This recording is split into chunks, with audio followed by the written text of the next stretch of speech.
Hola, buenos días, buenas tardes buenos días desde la Ciudad de México. Agradezco la invitación a presentar esta investigación de ya muchos años. Agradezco a Daniel por la invitación a estar aquí presente con ustedes. El título de la presentación es Border Narratives from This and the Other Side of the Mexico-US Border. Esta investigación es una investigación de largo aliento que llevo muchos años haciendo. Ahora voy a explicar más o menos en qué consiste y por qué digo que es de largo aliento. Para empezar, siempre desde que empecé a estudiar las fronteras fue importante para mí y hacer como el trabajo de pensar qué es la frontera, what is the frontera, y en inglés específicamente no solo tienen una palabra, un concepto, sino que tienen 4 o más conceptos.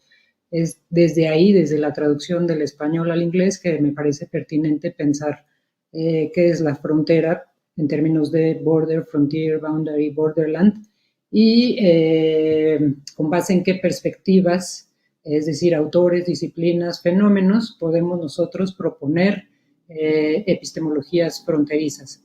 Un poco como la traducción que hago con esta imagen, donde la imagen del lado izquierdo es una imagen microscópica de un virus y saco de esa imagen microscópica esta línea, es una línea que no termina, que se pierde en el horizonte, como se puede ver en la segunda imagen, y esta segunda imagen pertenece a uno de los cuadros de Joan Miró que pueden encontrar en la Fundación Miró en Barcelona. Entonces, ¿qué es una frontera? Pues normalmente nosotros asociamos la palabra al concepto frontera con las fronteras geopolíticas, fronteras territoriales, aunque desde mi perspectiva la concepción epistemológica de la frontera va más allá precisamente de una simple delimitación geopolítica territorial entre dos o más países.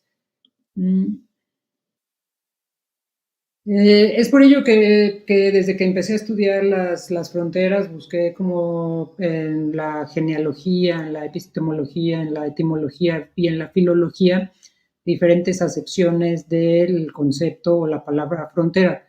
Lo que me interesa es que, por ejemplo, en inglés, en el siglo XIX no se utilizaba border, sino se utilizaba frontier, y de ahí recupero algunas definiciones que hacen ciertos teóricos, específicamente cartógrafos o historiadores, con respecto a las fronteras que se estaban creando, las fronteras del Estado-Nación específicamente, en el siglo XIX. Por ejemplo, me gustan mucho las definiciones de Turner, que evidentemente en este siglo algunas siguen funcionando, otras no, y otras refuerzan esta idea de la frontera como límite, no solo como demarcación geopolítica.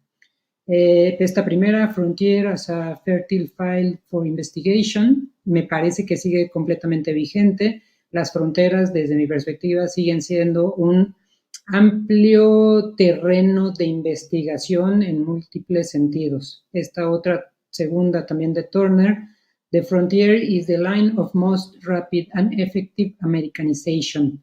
Esto da para una tesis de doctorado, pero me parece que sigue prevaleciendo no solo entre la frontera México-Estados Unidos o Estados Unidos-México, sino también en la frontera de las fronteras externas de la Unión Europea. Esta tercera también me gusta mucho, es de Owen Lattimore, y dice, a frontier is created when a community occupies a territory. Esta me gusta mucho porque hay ciertas categorías que yo he desplegado que se refieren justamente a cómo las comunidades de personas en tránsito que se asientan en las fronteras empiezan a construir, a desarrollar otro tipo de comunidades. Después está esta de Billington, que ya es propiamente del siglo, de la segunda mitad del siglo XX. The American frontier was where two peoples met, Indians and Europeans, or Europeans and other Europeans. How then can one write a general history of the American frontier and ignore one side of it? Esto también me parece interesante en el sentido que hay que tomar o abstraer los dos lados de las fronteras territoriales, para poder establecer ciertas epistemologías fronterizas. Y la última, que me parece medular en temas de comprender la frontera más allá de lo geopolítico y lo territorial, e incluir otras acepciones como lo cultural, lingüístico, filosófico, ontológico, es precisamente la que realiza Gloria Anzaldúa en el libro de Borderlands, la frontera de New Mestiza. A borderland is a vague and undetermined place created by the emotional residue of an unnatural boundary. Como podemos ver acá, ya Gloria Anzaldúa utiliza borderland y boundary y ya no utiliza frontier. Ahí es donde me parece bien interesante la traducción del español al inglés cuando utilizamos las diferentes acepciones de frontera en otra lengua. Entonces, para mí, la frontera, a partir como de estas varias, que no son las únicas definiciones o conceptualizaciones de la frontera que yo he encontrado a lo largo de todos estos años que llevo estudiando las fronteras, para mí la frontera entonces puede ser como cualquiera de estas tres representaciones que tenemos aquí. La primera es una imagen de Teddy Cruz, es un arquitecto que traza esta línea roja en uno de los paralelos en cualquier mapa o mapamundi, y entonces ahí queda claramente demostrado la frontera entre el norte global y el sur global. La segunda imagen, la de en medio, es la frontera entre Marruecos y Argelia, que me parece es una de las fronteras más impenetrables, o quizá la frontera más impenetrable en el mundo, por ciertas características que ahora no voy a desarrollar. Y la última es una imagen del muro fronterizo en Belén, en Betlehem, en Palestina, que este muro se utiliza como el muro del arte fronterizo, digamos, y entonces se permite como hacer ciertos grafitis como este que dice Make Hummus, Not Walls. En función de lo anterior, yo me he dedicado los últimos años, o desde que empecé a estudiar las fronteras a principios del siglo XXI, a proponer una epistemología fronteriza.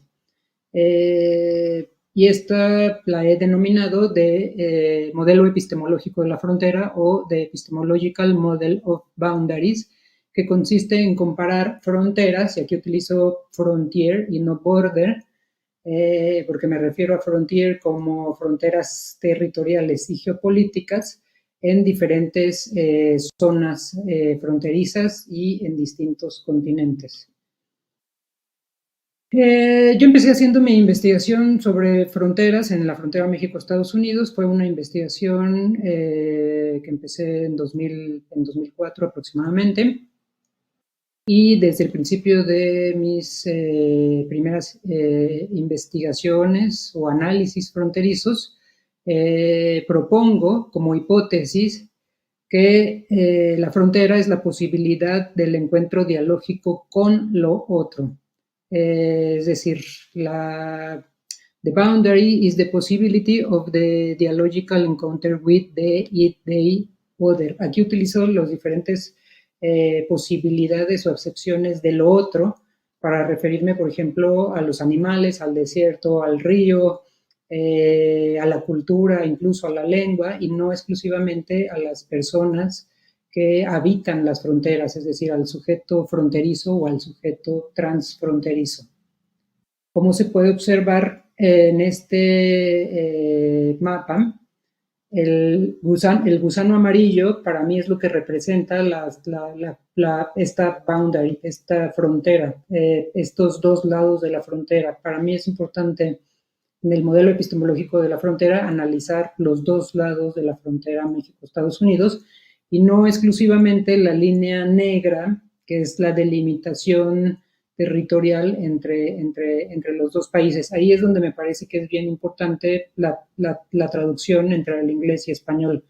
La línea negra, en ese sentido, pero haciendo la traducción al inglés, sería la frontier, y el gusano amarillo sería el boundary, o Borderland, siguiendo un poco también Anzaldúa. El modelo epistemológico de la frontera lo desarrollé cuando empecé a hacer la tesis de doctorado en 2004, que la tesis se titula Alegoría de la frontera México-Estados Unidos, análisis comparativo de dos escrituras colindantes. De esa tesis pude publicar estos dos libros, y en la tesis realizo un análisis comparativo entre la literatura chicana, la literatura del sur de Estados Unidos y la literatura del norte de México, proponiendo un análisis literario de la representación de los sujetos transfronterizos en la frontera México-Estados Unidos.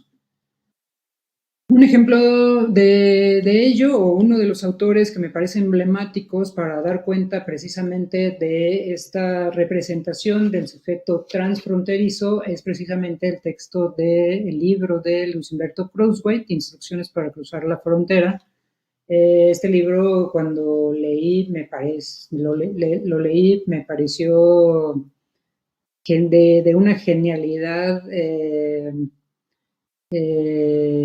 apabullante, en el sentido del manejo de la ironía que tiene Cruzweight precisamente para referirse o para analizar todas esas conductas en las que incurren los sujetos que hemos cruzado alguna vez las fronteras de México hacia Estados Unidos, y nos encontramos con los oficiales de migración, quienes nos hacen una serie de preguntas con la intención de dejarnos pasar o no al otro lado. Entonces, aquí en la traducción que hice de las primeras páginas de este texto, que se refieren específicamente a un apartado que Cruzweight denomina recomendaciones, es que recupero esta cita que yo traduje. You are entering the neighboring country because you go shopping. When there are sales at department stores, wash your dirty clothes because the water there is cleaner. To go to Disneyland, the happiest place on earth. In short, to carry out tasks that do not compromise the status quo of the society you visit. Es decir, Cruzweight en estas recomendaciones nos dice lo que tenemos que decir cuando nos enfrentamos al oficial de migración en cualquiera de las garitas de Tijuana, San Diego. Y me parece que el manejo de la ironía, sobre todo en esta idea de ¿a qué vas a cruzar al otro lado? Pues a lavar la ropa sucia, es sublime. Después de realizar el análisis comparativo de estas dos literaturas, de la literatura chicana y la literatura del norte de México, empecé a hacer como un análisis más filosófico en términos de lo que había mencionado al principio, dar cuenta precisamente de las diferentes categorías con las que podemos nosotros pensar las fronteras, y pensar las fronteras no solo en una relación territorial o geopolítica.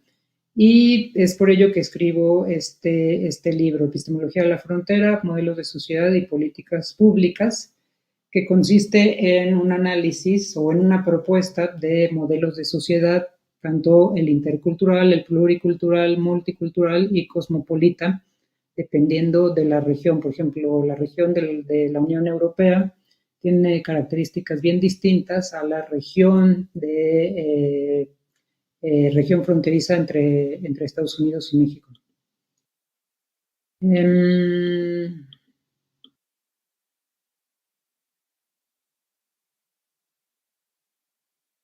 Después de tener ya estas varias propuestas en términos de una epistemología fronteriza, en 2016 hice una estancia de investigación nuevamente en Barcelona, y a partir de esa estancia de investigación pude escribir este otro libro, Cartografía de las Fronteras, Diario de Campo, y esta investigación consistió en hacer estudios fronterizos comparados al momento que estaba sucediendo esta mal llamada crisis de los refugiados sirios, que consistió, como lo vemos todavía a la fecha desafortunadamente, en que a raíz de la guerra civil en Siria, muchas personas estaban huyendo y querían cruzar hacia Europa con muchísimas complicaciones en términos de la gobernanza fronteriza que siguen prevaleciendo hasta la fecha.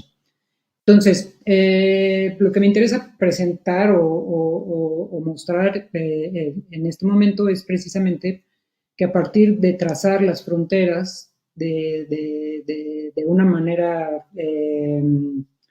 digamos, cartográfica, si se puede decir, es que encuentro varias similitudes entre, por ejemplo, la frontera México-Estados Unidos y la frontera que es el norte de África con respecto al mar Mediterráneo. Y lo mismo que yo denomino como se puede observar en las dos fotografías superiores, la frontera horizontal. Mientras que hay otra similitud entre estas dos regiones, entre estos dos continentes, como se observa en las fronteras inferiores, en otra categoría que yo denomino como frontera vertical, es decir, en este trayecto que realizan las personas que salen de Turquía con la intención de llegar a Berlín o de Guatemala con la intención de llegar a Estados Unidos, se establece en el trazo del tránsito que realizan, de las largas caminatas que tienen que realizar, se establece también una frontera vertical. Entonces, esto es lo que también me parece interesante cuando hablamos de narrativas fronterizas, porque estamos hablando precisamente de lógicas, de ciertas lógicas espaciotemporales que aluden a la dimensión de las narrativas fronterizas.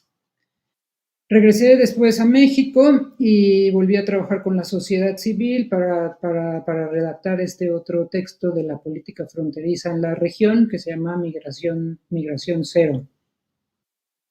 Después de hacer todos esos recorridos en diferentes continentes, analizando diferentes acontecimientos, diferentes situaciones, recorriendo incluso diferentes fronteras, no solo la de las fronteras externas de la Unión Europea o la frontera México-Estados Unidos o la frontera México-Guatemala, también la frontera Marruecos-Argelia y la frontera Israel-Palestina, pues decidí regresar como a los orígenes de mis investigaciones primeras y plantear estos ejercicios de escritura creativa a algunos de mis colegas. Entonces, durante la pandemia, entre el 2020 y 2022, empecé a proponer estos workshops, estos talleres de escritura creativa, que consistían en escribir en primera persona, es decir, yo les decía a mis colegas, vamos a recuperar esa escritura de la primera persona, esa escritura que no necesariamente es la escritura a la que estamos acostumbrados a escribir en la academia, y es una escritura con tintes autobiográficos y autoetnográficos. Para ello desarrollé una metodología que titulo Filosofía Ficcional, y durante estos 2 años que estuvimos trabajando los textos de mis colegas, fue posible publicar este otro texto, Venida sin Paso, Narrativas Fronterizas desde Nuestra América.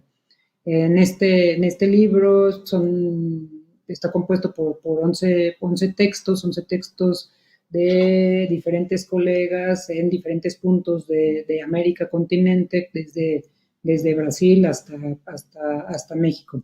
Y son textos que lograron precisamente romper con esa lógica tradicional de la escritura, del ensayo, de la introducción, desarrollo y conclusión. Son textos que fueron escritos en primera persona a partir de una anécdota propia, de la experiencia de vida, del retorno o de la migración, y solo considero un ejercicio que me parece importante, que es uno de los primeros ejercicios que les propuse para realizar esta escritura autobiográfica o autoetnográfica, basada en un texto, en un cuento, en un cuento de Rosario San Miguel, que es otra escritora del norte de México, específicamente de Ciudad Juárez.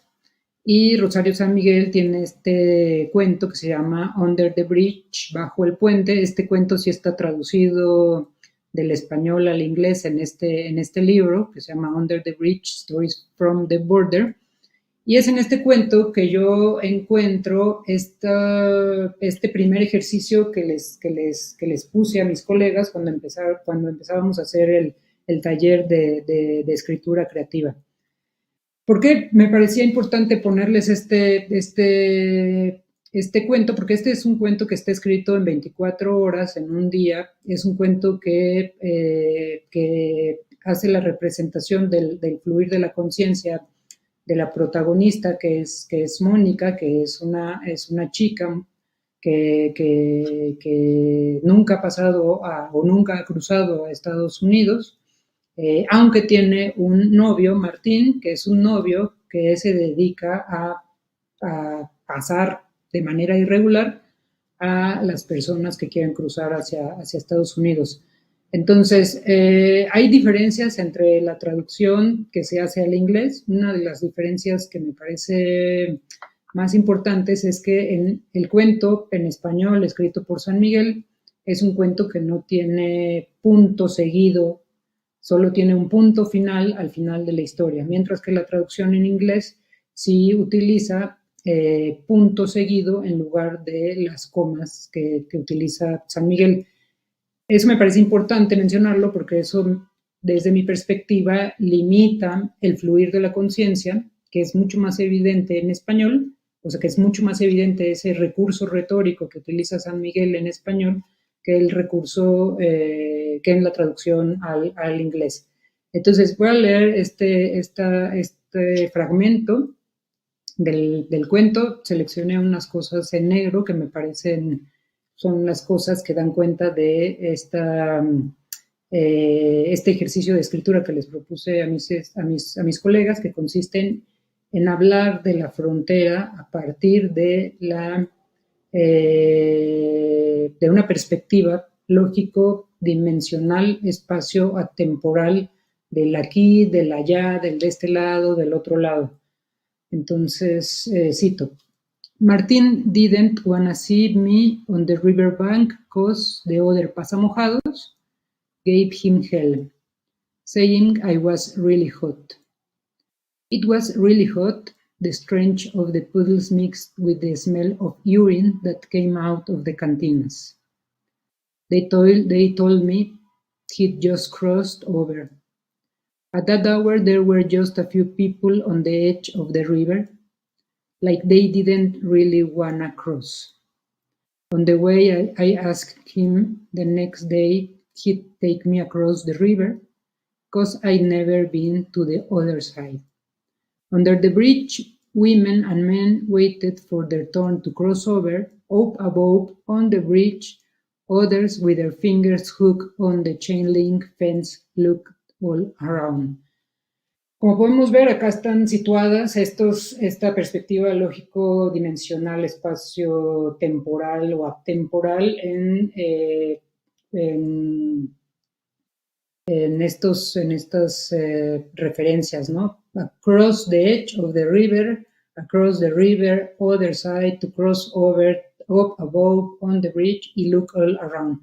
Eso es justamente lo que yo les proponía a mis colegas, pensar un poco esta escritura en términos de una escritura incluso cinematográfica, donde quien escribe es quien trae puesta la cámara y entonces puede dar incluso giros en la narración de 360 grados.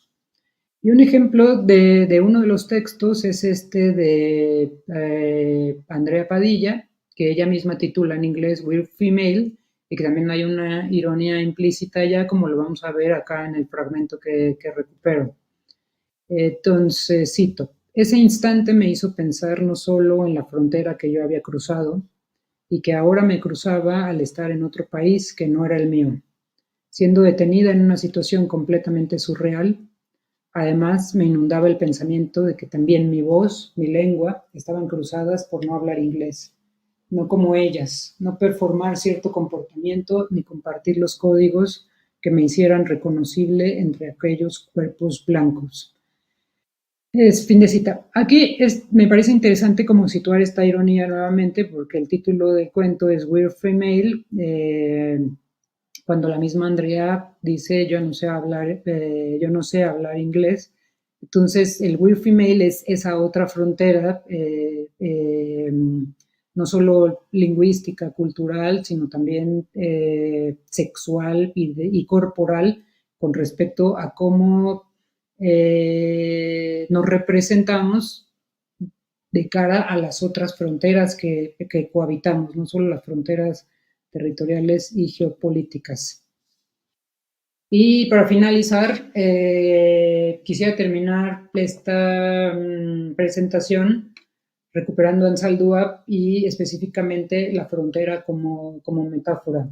Regreso otra vez a Anzaldúa y específicamente al libro de Borderlands, La frontera de New Mestiza, porque hay como en estos últimos años ha habido como un resurgimiento de la obra de Anzaldúa, no solo por la teoría feminista, sino también como en esta otra parte de las epistemologías fronterizas y a partir de mi propia lectura de la ontología política. Es decir, para mí el texto de Borderlands de Anzaldúa es un texto no solo literario, poético, también es un texto ontológico y da cuenta precisamente de la frontera ontológica que había pasado desapercibida desde mi perspectiva en muchos de quienes leímos, me incluyo, a Anzaldúa en un primer momento exclusivamente como literata. Entonces, quiero recuperar solo estas dos frases, oraciones que están en el libro. The US-Mexican border es una herida abierta, y pongo esta imagen que tomé en Ciudad Juárez de un stencil que estaba en una pared que dice ni una más, específicamente porque como bien sabemos Ciudad Juárez es y ha sido de estas ciudades fronterizas, no es la única, que desde finales del siglo pasado empezó a sufrir una serie de feminicidios no resueltos, y hay una deuda del gobierno en términos de la justicia en esta y otras regiones fronterizas y a lo largo y ancho de México, que hacen de este ejercicio de pensar las fronteras, también la frontera como una herida abierta, no solo la frontera horizontal, también la frontera vertical, son en ese sentido heridas abiertas en términos de que no ha sido posible establecer un Estado de Derecho que haga justicia a todos los familiares de las víctimas de feminicidios, de desapariciones forzadas y de otro tipo de violencias que se hacen presente también en las fronteras. Y esta segunda oración que también me interesa es, en términos de la ontología política, es los atravesados live here. The squint-eyed, the perverse, the queer, the troublesome, the mongrel, the mulatto, the half-bred, and the half-dead, in short, those who cross over. Es decir, un poco entendiendo el contexto en el que Anzaldúa escribe el texto, Anzaldúa nos dice o habla de esta otra frontera que no es la frontera que en este siglo hemos estado trabajando mucho tiempo. Es decir, Anzaldúa propone tres fronteras, ¿no? La frontera que cruzamos, la frontera territorial que delimita un país de otro y específicamente la frontera que nos cruzó. La frontera que nos cruzó es la frontera, en el caso de Anzaldúa, que cruza a todas las comunidades mexicanas que se establecen ya del otro lado una vez que se firma el Tratado de Guadalupe Hidalgo en 1848 y se delimita finalmente el territorio entre Estados Unidos y México, quitándole a México gran parte del territorio que le pertenecía. Es decir, esta frontera que nos cruza es la que Ansaldúa quiere dar cuenta porque es también la frontera léxica, la frontera cultural, la frontera sexual, la frontera política, la frontera económica. Y es ahí, desde mi perspectiva, donde las narrativas fronterizas tienen como mucho más fuerza en que nosotros podamos identificar, representar, no solo a partir de la perspectiva lógico-dimensional, espacio-temporal, las diferentes puntos diegéticos de las fronteras sobre las que vamos a escribir, sino también sobre las que nos están cruzando en este siglo XXI. Muchas gracias por su tiempo y por la invitación a estar aquí compartiendo con ustedes esta investigación.